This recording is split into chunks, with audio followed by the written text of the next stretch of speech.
I am Daniel Lucas, and welcome to Book 101. Book 101 is all about the books that I read for the last 40 years. And today I have my special guest. He's the author of Servants of the Moon and Sun, no other than Mr. Joel Flanagan-Grannemann.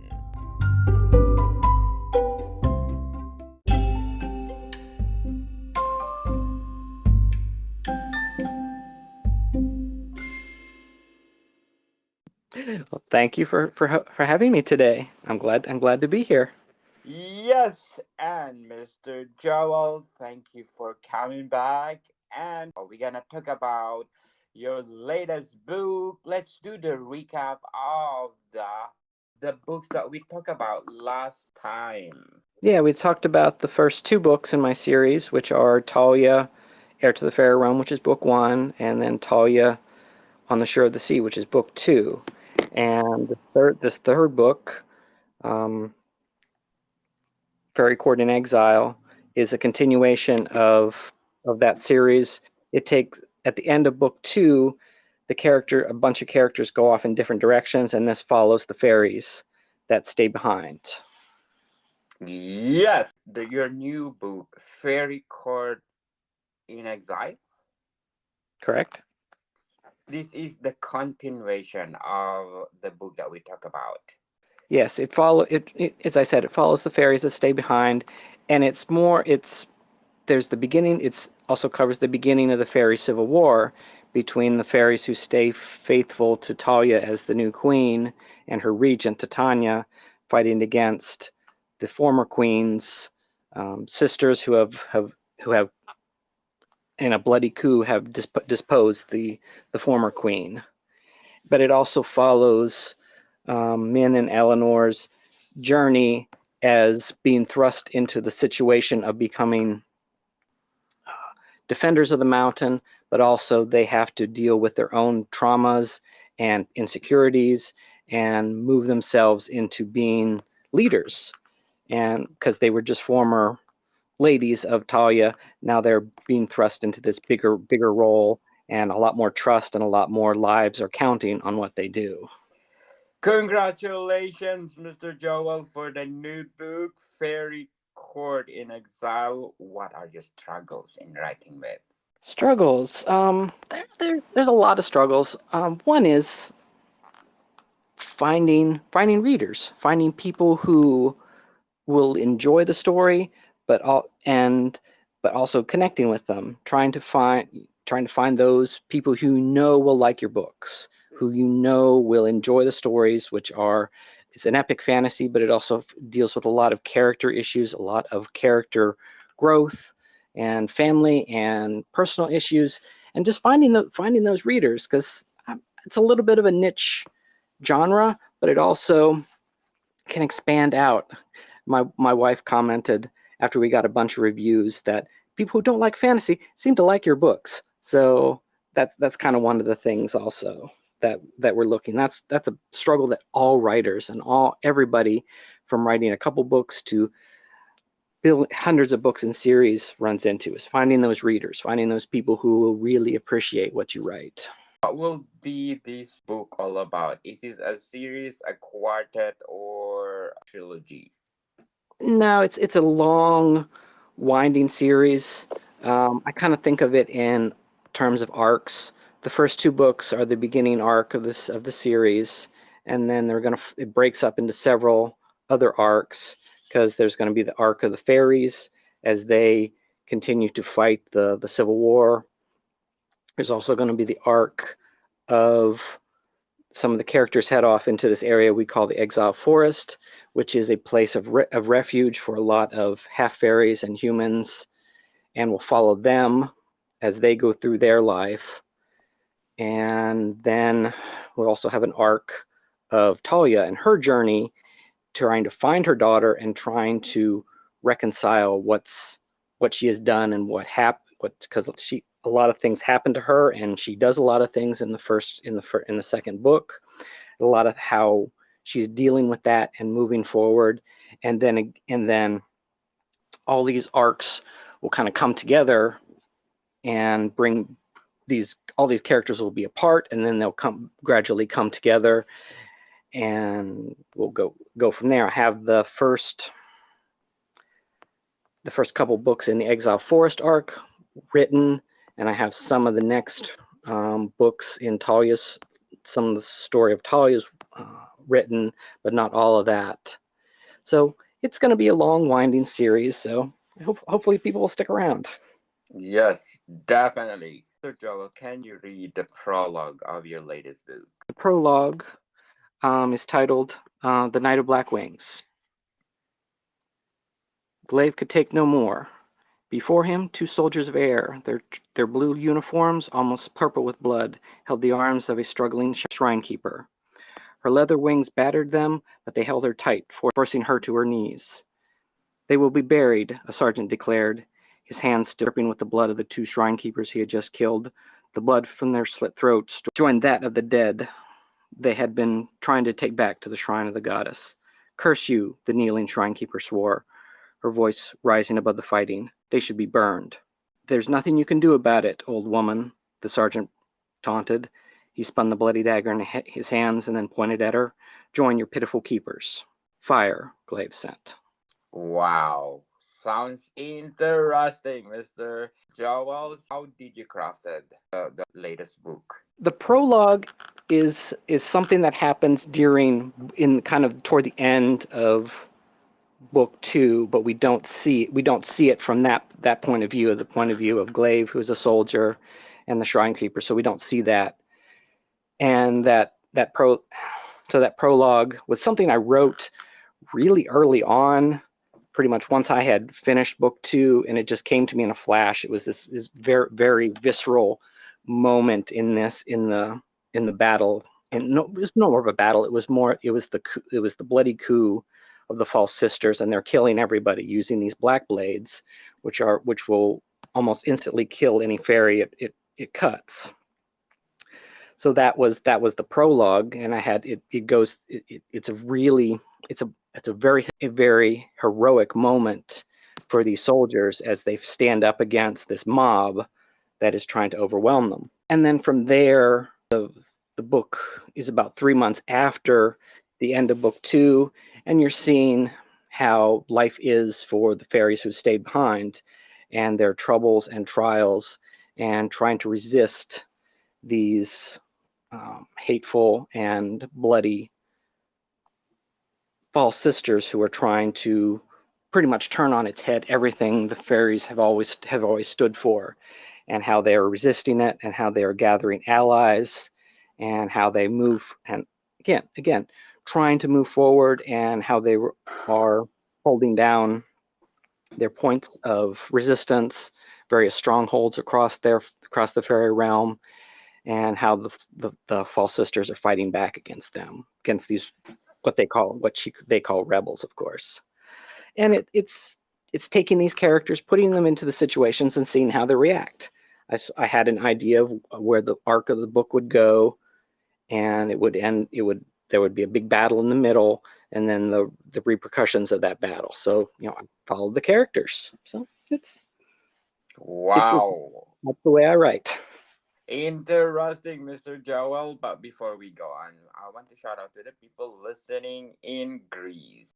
Thank you, Greece, for listening. In Attica, I got 86% audience share. Central Macedonia at 7%.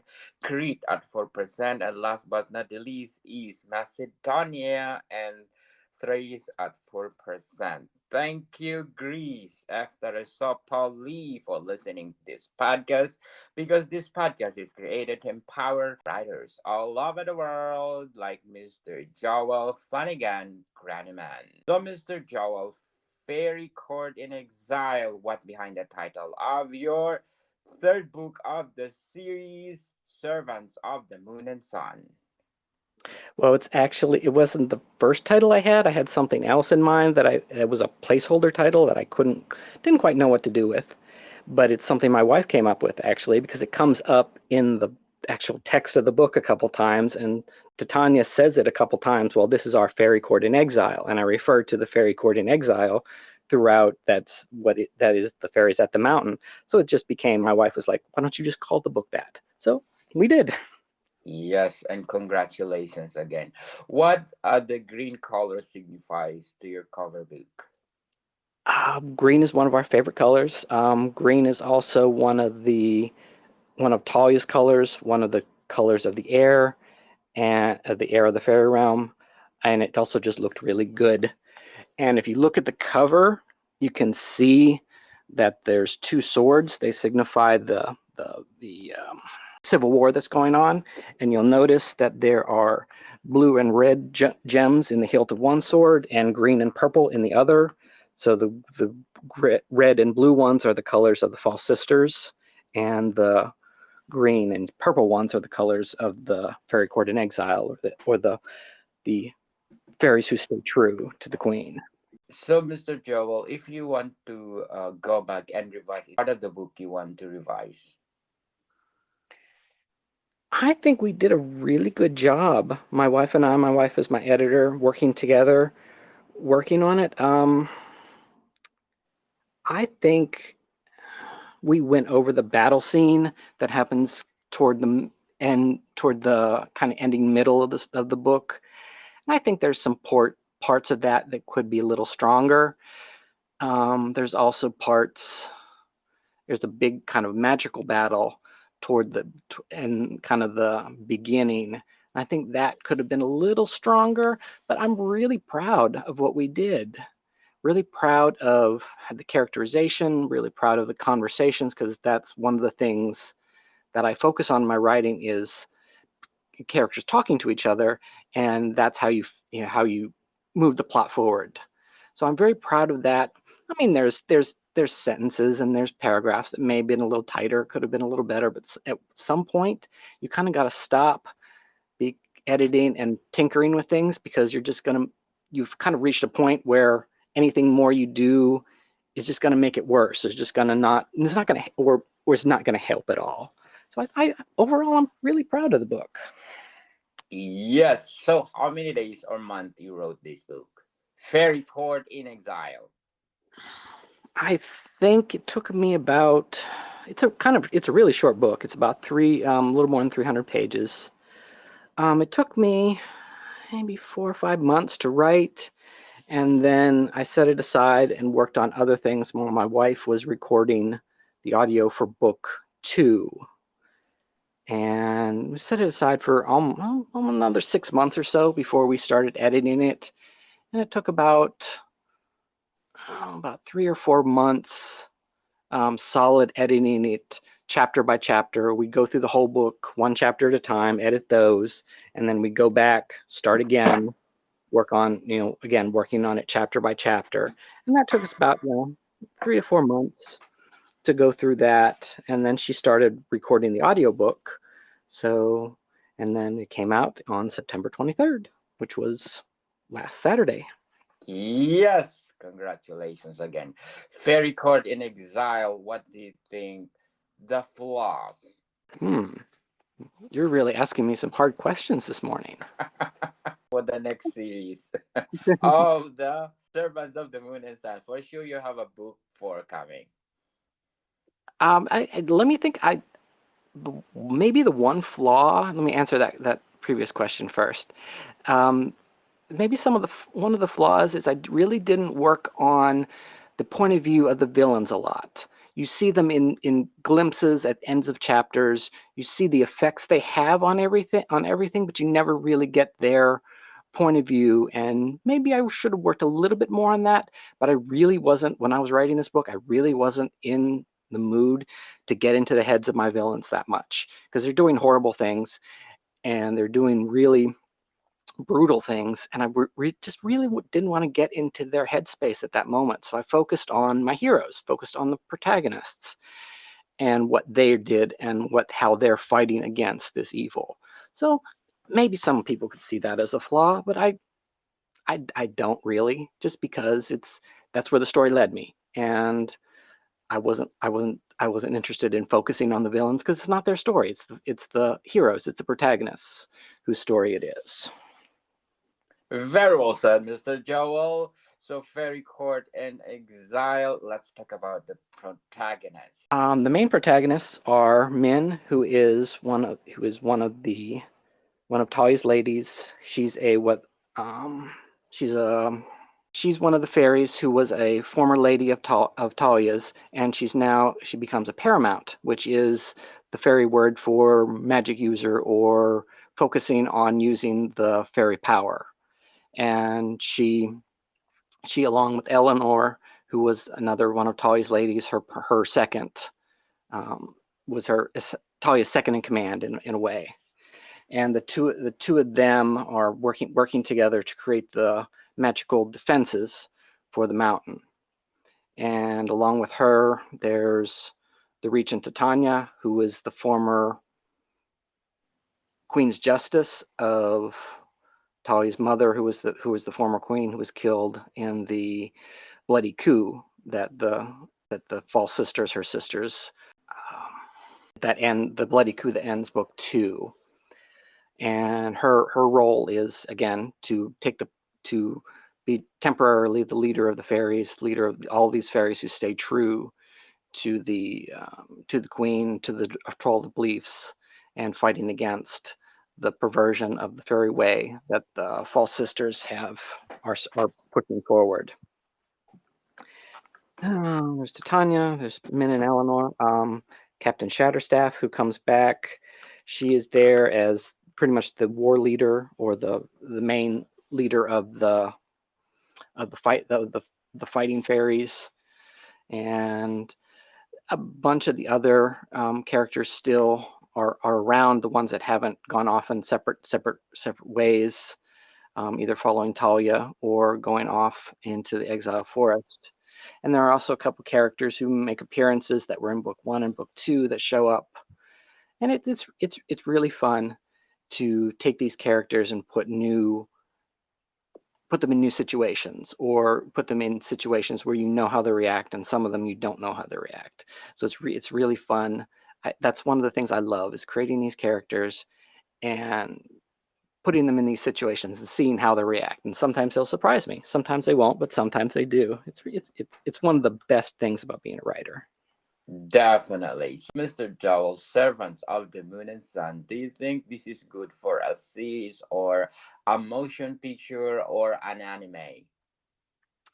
I think it would be good animated, because there was so much with the fairies. They all have wings, so that would be something you'd have to CGI in if you were doing it live action. So an animated story, animated movie, or a series. A series would be much better, because I kind of see these books as individual seasons in a TV show. So I think an animation in some way would be the best way to do these. Yes, I love it.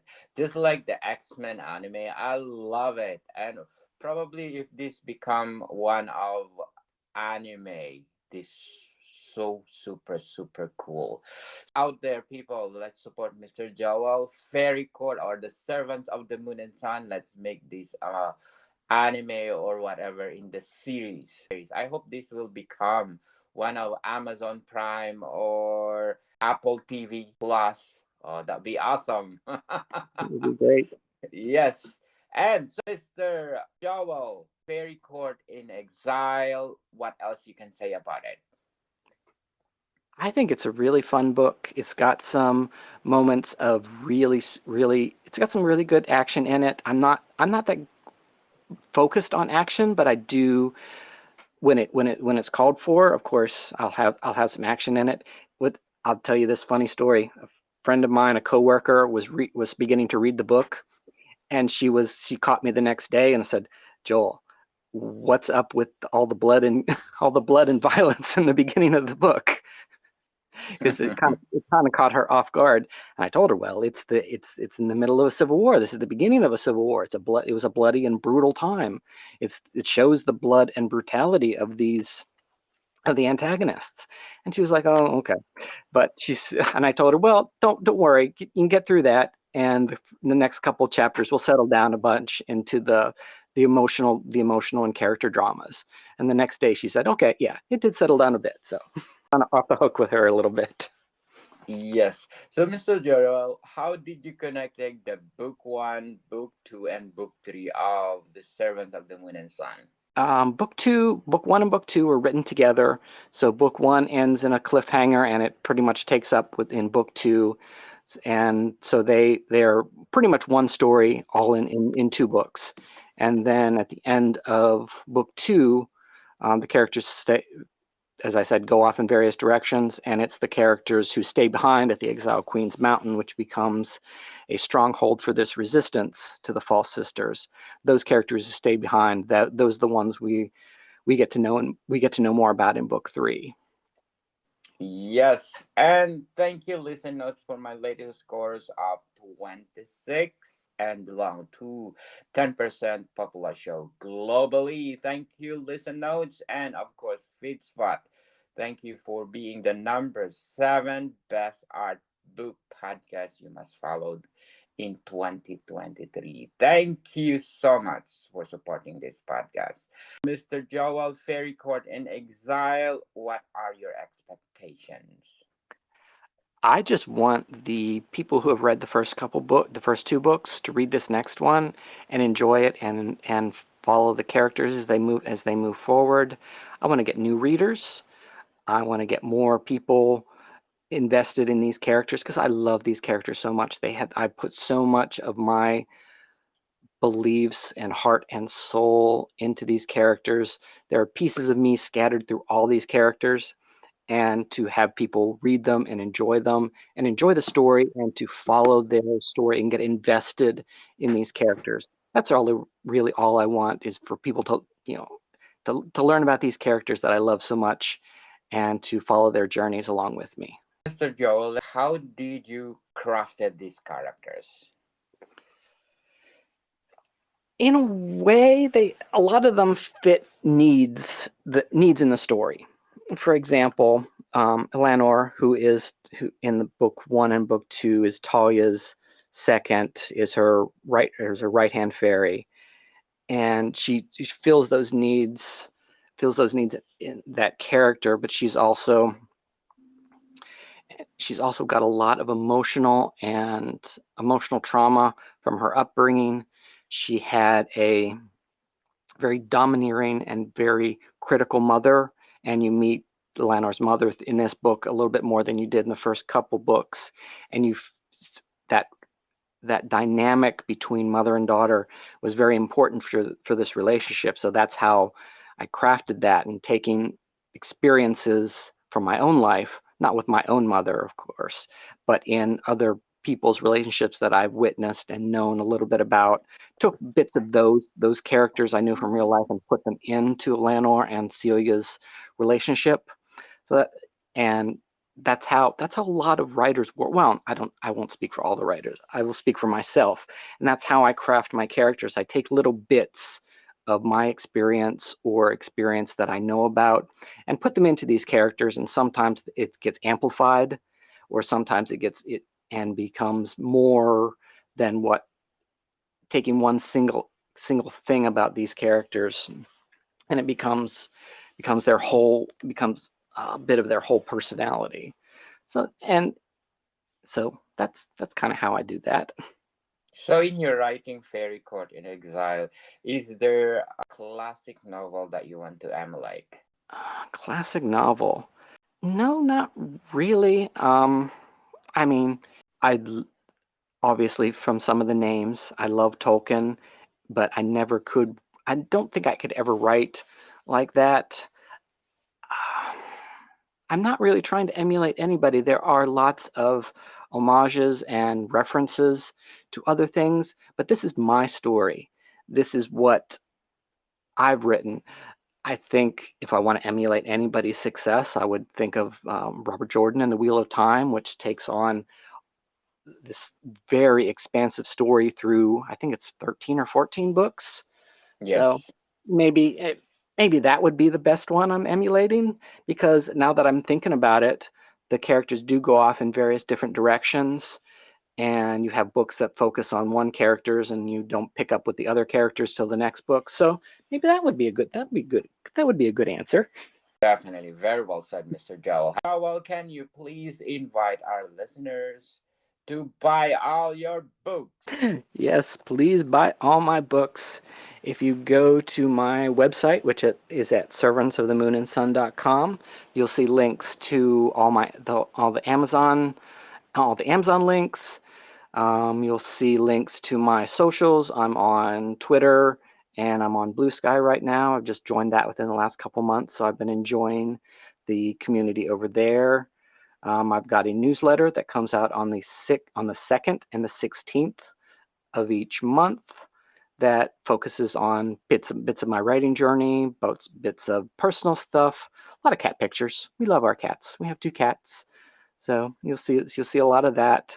So those are the three places you can find me. I'm on Twitter, I'm on Blue Sky, and sign up for my mailing for my newsletter, and you'll get information every week, every couple 2 weeks, excuse me. I don't spam you. It's not a lot. It's not a lot. It's not a long email. It's just basic. This is what I'm doing. This is what I'm working on. This is what's coming up. Here's some cat pictures. Joel, what are your message for those aspiring writers out there that are procrastinating? Finish the story. Don't finish the book. Finish the short story. Finish whatever it is you're working on because you can't edit something that's not done. You can go back and you can work on that first chapter for months, for years. You can work on the first half of the book for months and years, but if you don't finish it, there's nothing you can't edit it. And you need to see that full story. The first draft is telling the story to yourself, learning who the characters are, learning what the world is, learning what your plot is, learning what the adventures your characters are going to go on. Finish that story because, again, you can't edit something that's not there. And just keep focus on your story. You have a unique perspective. No one is going to tell your story exactly the same. It is your story. Tell it. And if only a couple people love it, then only a couple people love it. And you have told that story to yourself. You have told it to your friends. You've told it to your family. Get that story out there because someone who you may not even know yet will love that story, and that those characters will become their favorite characters, and you will change their lives in ways that you don't understand at this moment. But until you get that story finished, you can't do anything with it.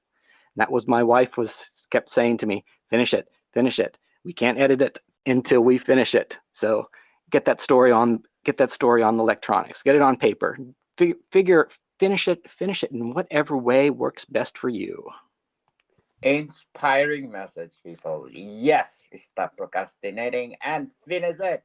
Let's share to the world, and who knows, you are one of the best in the making. Right, Mr. Joel? Thank you very And much. thank you for your time, Mr. Joel. Thank you very much for having me. I really appreciate it. I really enjoy talking about these stories because I love my characters. Yes, people, let's support Mr. Joel Flanagan-Grannemann because if you support him, more books to come. More to come, people. See you soon.